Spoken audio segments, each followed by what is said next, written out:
नमस्कार दोस्तों, आप हैं संजय कुमार श्रीवास्तव के साथ और मुस्कान इंडिया न्यूज में स्वागत है आपका।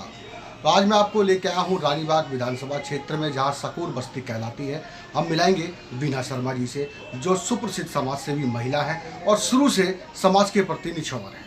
चाहे गरीब व्यक्ति हो, चाहे जो है जैसा व्यक्ति हो, रिक्शे वाला, रेडी वाला, पटरी वाला, कैसा भी व्यक्ति हो, और जो घर का जो समस्याएं हैं, जैसे झगड़ा, जो आपसी झगड़ा, जैसे ससुराल का झगड़ा, तो कोई भी महिला हमारे स्क्रीन पे दिए गया नंबर पे संपर्क कर सकती हैं। तो आइए मिलाते हैं आपको बीना शर्मा जी से। मैडम जी, बहुत बहुत स्वागत है हमारे मुस्कान इंडिया न्यूज़ में, और हमारे दर्शक आपको देख रहे हैं, तो एक बार पूरा परिचय दीजिए आप।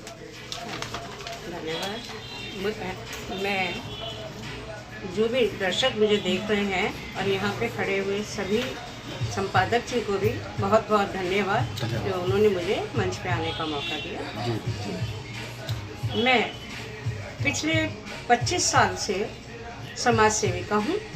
गरीब लड़कियों की शादियाँ करवाती हूँ।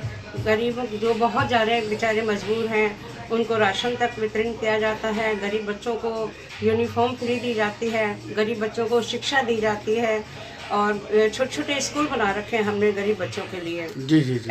और इसके साथ साथ जो गरीब कन्याओं की हम लोग शादियाँ करते हैं, बहुत से ऐसे कार्य करे हैं जो घर में आके शादी के बाद तुरंत बेटियां बैठ जाती हैं और उनके घर नहीं बसते। करीब मैंने अब तक के 2000 घर बसाए हैं, जो आज बेटियां अपने घरों में सुखी हैं और आनंदित हैं। समस्या हो जाए उनके घर में तो उसका निपटारा भी किया जाता है। जी जी जी, बिल्कुल। परिवार और सामाजिक बीच में। जी, सामाजिक कार्य। जी, तो अपनी समिति का नाम क्या हुआ मैडम जी? जी, मेरी समिति का नाम है डिनाउंस शिक्षा सदन महिला विचार मंच। क्या लगा कि मैं एक समिति चला रही हूँ, सब कुछ संपन्न हूँ, आपको क्या लगा कि मैं राजनीति से जुड़ूं? जी, जब हम लोग जो है डोर टू डोर जाते थे, लोगों से मिलते थे, तो पता चलता था कि यहाँ पे जो है काम नहीं हो रहा है, जो जीत के आता है। और यहाँ के मतलब इतना बुरा हाल है, पेंशनें नहीं बनती हैं लोगों के अंदर। कभी किसी कागज़ की कमी बता देते हैं, कभी किसी कागज़ की कमी बता देते हैं। उसके बाद कूड़ों के ढेर लगे हुए हैं, कर्मचारियों को तनख्वाहें नहीं मिल रही हैं। यहाँ तक कि ये वार्ड नंबर 66 की है। वार्ड नंबर 66 का बहुत बुरा हाल है। जी जी जी। इतना बुरा हाल है कि पानी इस बार तो इस तरीके से पानी भर रहे थे रोड के ऊपर कि जैसे तालाब चल रहा है।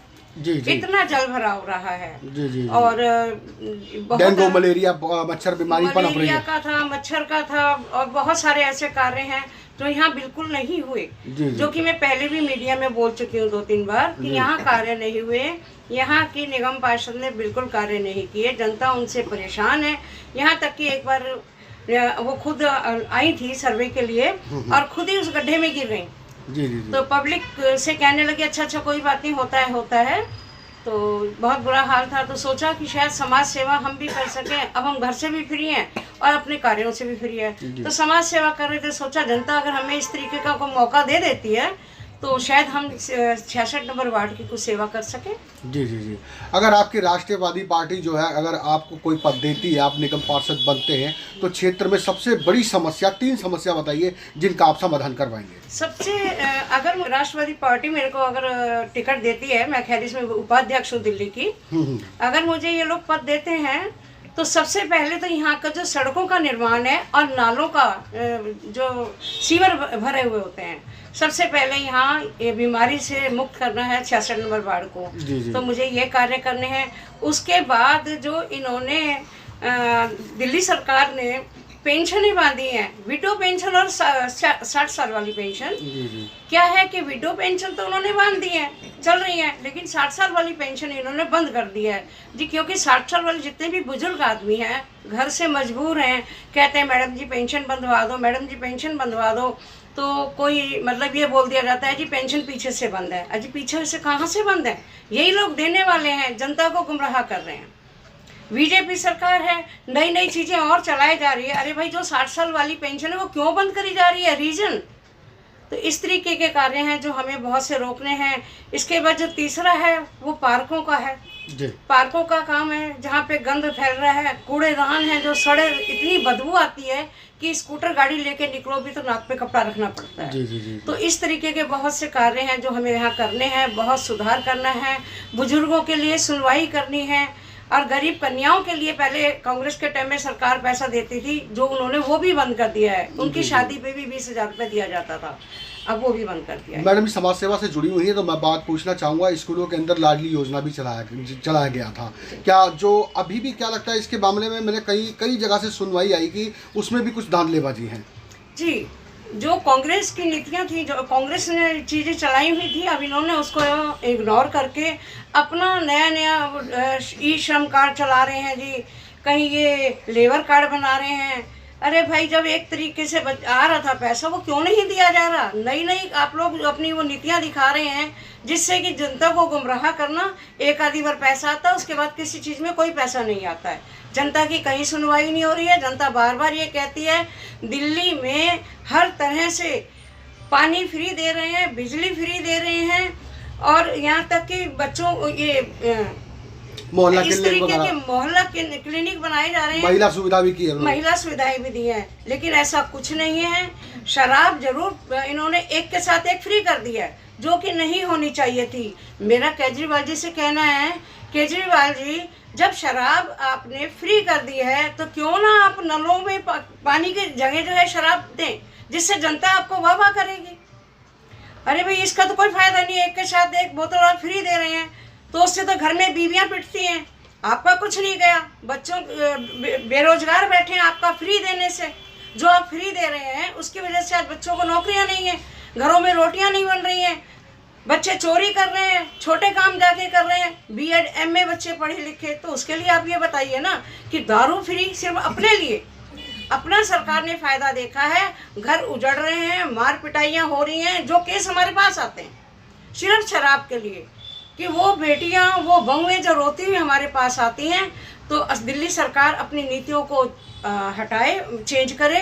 और अगर दिल्ली सरकार अगर जीत के दोबारा आती है तो ये शराब फ्री की बांटना बंद करे, इंसानियत पे आए, और जिस तरीके से जनता के लिए कार्य किए जाते हैं वो कार्य करें, ना कि बदल बदल के नीतियां बदलते हैं। काम वही है, पैसे वही 2-3 हज़ार रुपये देने होते हैं, लेकिन उसको बार बार चेंज करे जा रहे हैं।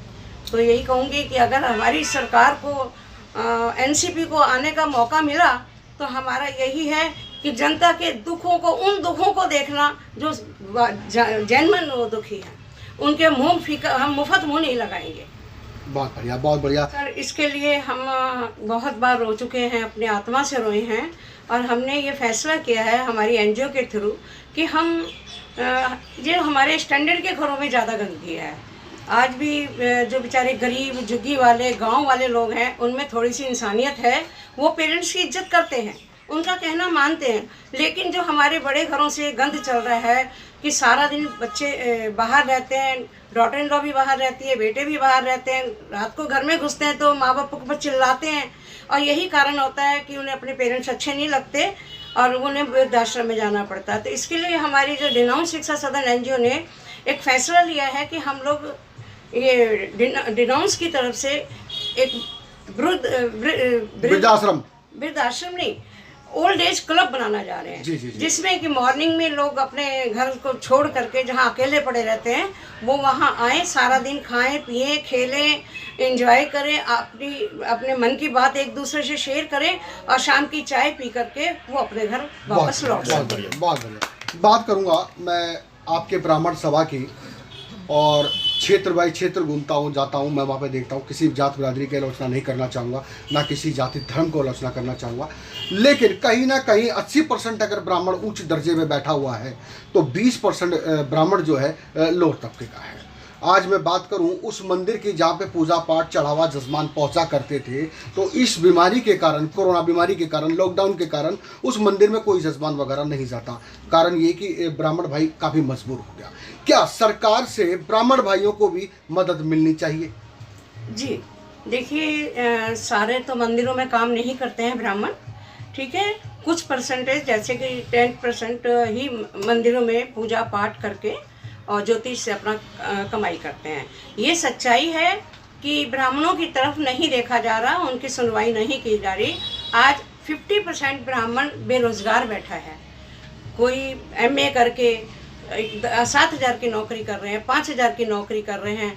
तो सरकार को चाहिए कि वो एक बराबर का, जैसे SC ST को दिया जाता है, जैसे जो भी जनरल कोटे की कोई गिनती जनरल नहीं। कोटे में कहीं सुनवाई नहीं है। अगर बच्चा पढ़ा लिखा भी है तो भी पीछे लाइन में, तो भी बिल्कुल पीछे लाइन में है जी। डेली कम से कम नहीं तो 10 लोग आते हैं कि मैडम कहीं जॉब दिलवा दीजिए, और हमारे आत्मा से हमारे आंसू आते हैं, क्या देश चल रहा है, क्या हमारी सरकार कर रही है, ये किया, मैंने ये किया, लेकिन मैंने क्या किया? दुनिया के घर में राशन नहीं है, दुनिया परेशान है, शिक्षित लोग भी परेशान है, अनपढ़ तो है ही परेशान, स्कूल बंद हो अब गए। ये देखिए ना, ब्राह्मणों के लिए कि हम लोग झाड़ू पोछा भी नहीं कर सकते क्योंकि हमारी कास्ट के ऊपर असर आता है। अब किसी से भीख भी नहीं मांग सकते क्योंकि भगवान ने हमें हमारे अपने बराबर का दर्जा दे रखा है। तो आज जो है हमारे साथ जो ब्राह्मणों के साथ जो एक जाति हो रही है वो नहीं होनी चाहिए। ब्राह्मणों के बच्चों को भी उतना ही अधिकार मिलना चाहिए, उतनी ही जॉब उन लोगों के लिए भी एक कोटा निकाला जाए जिससे कि ब्राह्मणों के बच्चों का भी भविष्य सुधर सके। बहुत बहुत धन्यवाद। दर्शकों हमारे साथ जुड़े रहिए और जो है हम आपको दिखाते रहेंगे वार्ड 66 के वो कार्य जहाँ पे हमारी कर्मठ, जुझारू, शिक्षित और ईमानदार नेताजी हमारे साथ जुड़ी हुई है, बीना शर्मा जी, और जो है काफ़ी दिग्गज महिला हैं, जो मतलब मान लीजिए अगर कि किसी गरीब के साथ रात आधी रात कोई भी मदद करनी हो, समाज सेवा के प्रति बिल्कुल निछावर है। तो जब तक के लिए आगे दीजिए नमस्कार। संजय कुमार श्रीवास्तव, मुस्कान इंडिया न्यूज, दिल्ली। नमस्कार, मैं श्रीमती बीना शर्मा, 66 नंबर वार्ड, शकूर बस्ती विधानसभा से। भाइयों और बहनों, आप सभी से अनुरोध करती हूँ कि बीमारी अभी गई नहीं है, बीमारी का पूरा विशेष ध्यान रखें, सैनिटाइजर अपने साथ लगा के रखें और सैनिटाइजर लगा के रखें, मास्क लगा के रखें, अपना ध्यान रखें और अपना और अपने बच्चों का पूर्ण रूप से ध्यान रखें। आने वाली महाशिवरात्रि की मैं आप सभी को बहुत बहुत मुबारकबाद देती हूँ। शिवरात्रि के लिए सभी बहनों और भाइयों शिव मंदिर में जाके जल चढ़ाएं, मन से पूजा करें, दान इत्यादि जो करना चाहे करें, लेकिन सैनिटाइजर और मास्क का जरूर उपयोग। बहुत बहुत बढ़िया।